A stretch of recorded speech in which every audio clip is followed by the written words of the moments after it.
Second factor मुझे क्या ध्यान में रखना है, प्रोडक्ट की कॉस्ट। सपोज ऐसा होता है कि मेरा जो प्रोडक्ट है वो सपोज ऐसा है कि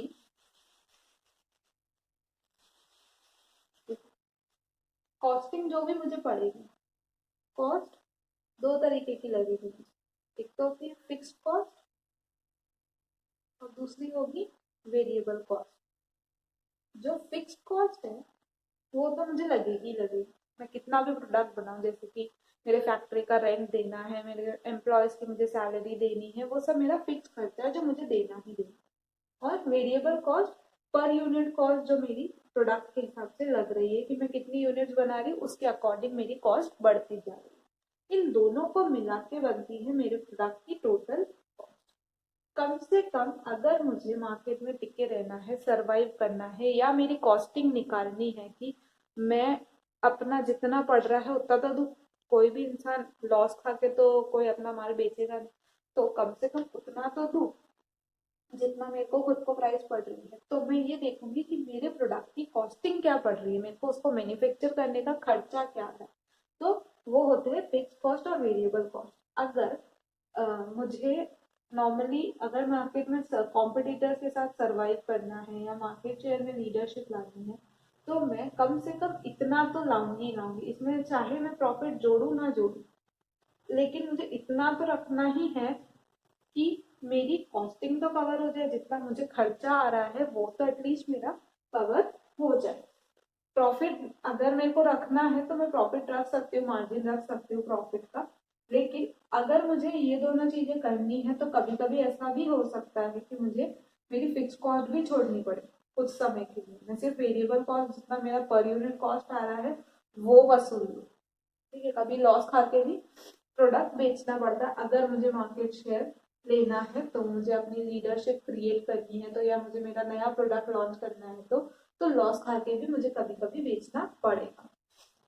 लेकिन अगर यहाँ पर क्वालिटी लीडर मेरे को बनने की कोशिश करनी है तो मैं यहाँ पर जितना चाहे उतना प्रॉफिट मार्जिन रख सकती हूँ, और यहाँ पर मेरी वेरिएबल कॉस्ट भी ज्यादा आएगी क्योंकि मेरी क्वालिटी अच्छी है, उसकी वजह से मेरी हाई प्राइजेस हो जाएगी। तो मेरी प्रोडक्ट की कॉस्ट क्या पड़ रही है वो सबसे मेन फैक्टर है जो कि ये डिसाइड करेगा कि मुझे प्राइस क्या रखनी है। ठीक है, फिर है extent of competition in the market. Market में कितना कंपटीशन है किसी भी चीज का।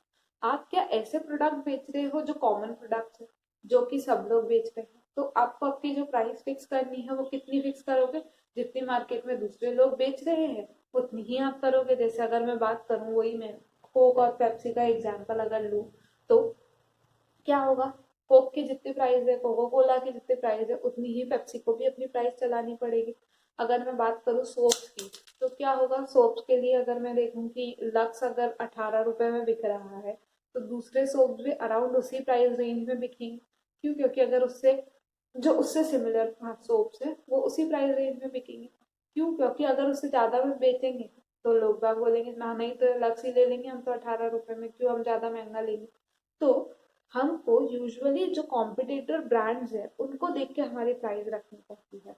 तो कितना कंपटीशन है मार्केट में, अगर मैं मोनोपोली है मेरी, अगर मेरा कोई कंपटीशन नहीं है, तो मैं जो चाहूँ वो प्राइस रख सकती हूँ, मेरे को किसी के दबाव में आके प्राइस रखने की जरूरत नहीं। लेकिन अगर मेरा प्रोडक्ट बेसिक प्रोडक्ट है, कॉमन प्रोडक्ट है, तो मुझे मेरे कॉम्पिटिटर के हिसाब से प्राइस रखनी पड़ेगी। फिर आता है कस्टमर डिमांड एंड यूटिलिटी। अब डिमांड के बारे में आप लोग पढ़ चुके होंगे, यूटिलिटी और डिमांड के बारे में आप लोगों ने इकोनॉमिक्स में पढ़ा होगा। तो क्या होता है डिमांड, किसी भी चीज के प्रोडक्ट की प्राइस जितनी ज्यादा होती है उसकी डिमांड उतनी कम होती है। पढ़ा है आप लोगों ने कि प्रोडक्ट की प्राइस ज्यादा है तो डिमांड कम होगी, और प्राइस कम है तो डिमांड ज्यादा होगी। एक तो ये फैक्टर होता है। दूसरा, अगर कस्टमर मेरे प्रोडक्ट की डिमांड ज्यादा रख रहे हैं तो मैं फ्यूचर में या फिर आने वाले समय में अपने प्रोडक्ट की प्राइस बढ़ा सकती हूँ। अगर मेरे प्रोडक्ट की डिमांड मार्केट में बहुत ज्यादा है तो मैं अपनी प्राइस को थोड़ा इंक्रीज कर सकती हूँ। अगर मेरा प्रोडक्ट बहुत सारे यूजेस दे रहा है, उसकी यूटिलिटी बहुत ज्यादा है, तो भी मैं अपनी प्राइस बढ़ा सकती हूँ। अगर मेरा प्रोडक्ट जो है उसकी यूटिलिटी कम है तो मैं चाहकर भी अपनी प्राइसेस नहीं बढ़ा सकती हूँ, कम ही मुझे रखनी पड़ेगी। अगर मेरे मार्केट में डिमांड नहीं है प्रोडक्ट, और मैं प्राइसेस और बढ़ा दूँ तो क्या होगा, मेरा प्रोडक्ट बिकेगा ही नहीं। तो प्रोडक्ट की क्या डिमांड है, क्या यूजेस है, उसके ऊपर भी डिपेंड करता है कि उसकी प्राइस क्या रहेगी। फिर मैं बात करूँ गवर्नमेंट के क्या रूल्स एंड रेगुलेशन है, क्या लीगल रेगुलेशन है। तो क्या होता है, गवर्नमेंट जो है वो बेसिक कमोडिटीज जो होती है और बहुत सारी ऐसी चीजें जो जरूरत की होती है उसकी प्राइसेस फिक्स करके रखती है, उसके रेगुलेशन के हिसाब से वो फिक्स करके रखती है कि इससे ज्यादा में आप नहीं बेच सकते हो।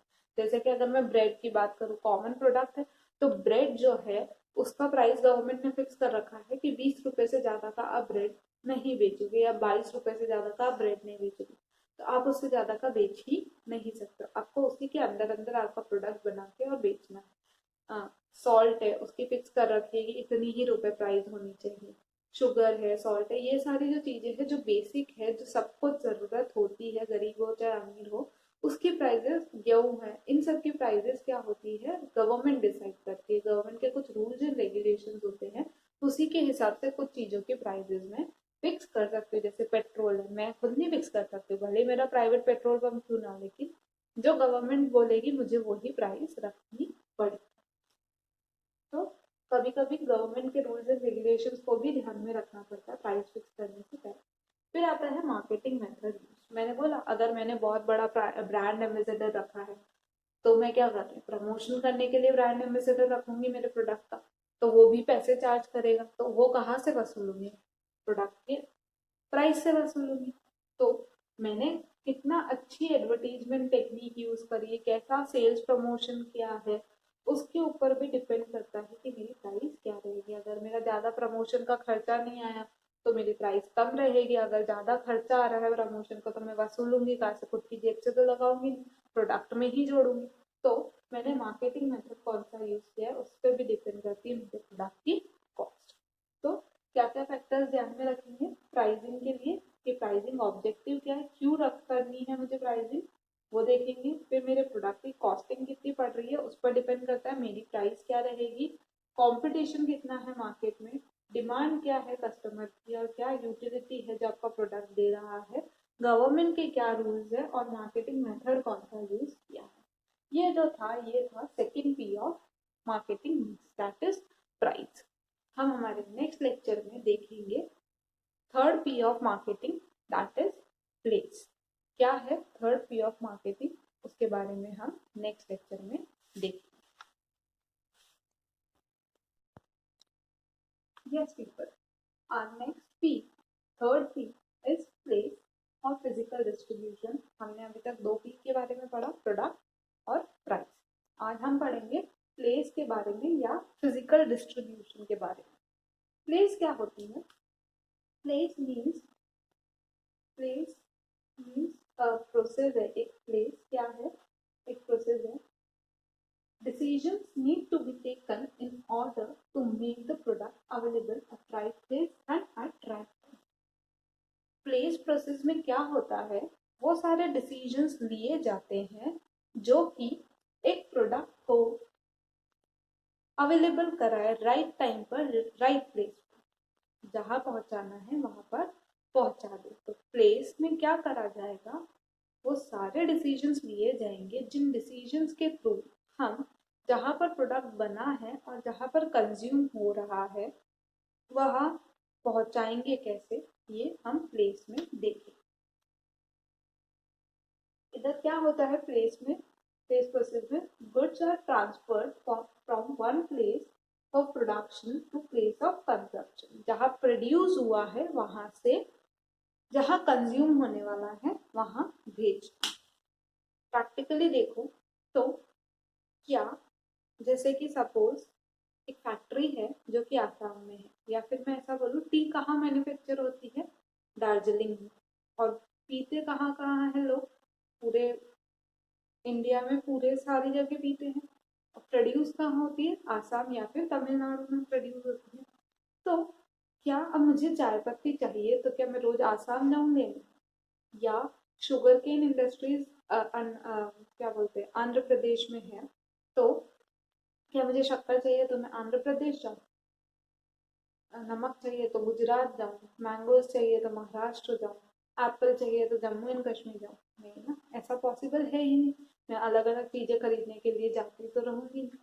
तो क्या होता है, वो चीजें मुझ तक कैसे पहुंचेगी, तो मुझ तक कैसे पहुंचेगी, तो इस प्लेस या फिर फिजिकल डिस्ट्रीब्यूशन जो एक कंपोनेंट है या एक एलिमेंट है मार्केटिंग का, उसके थ्रू जहाँ चीज प्रोड्यूस होती है और जहाँ कंज्यूम होती है उसके बीच में जो प्लेस का डिस्टेंस है उसको कवर अप करना ही इस एलिमेंट का काम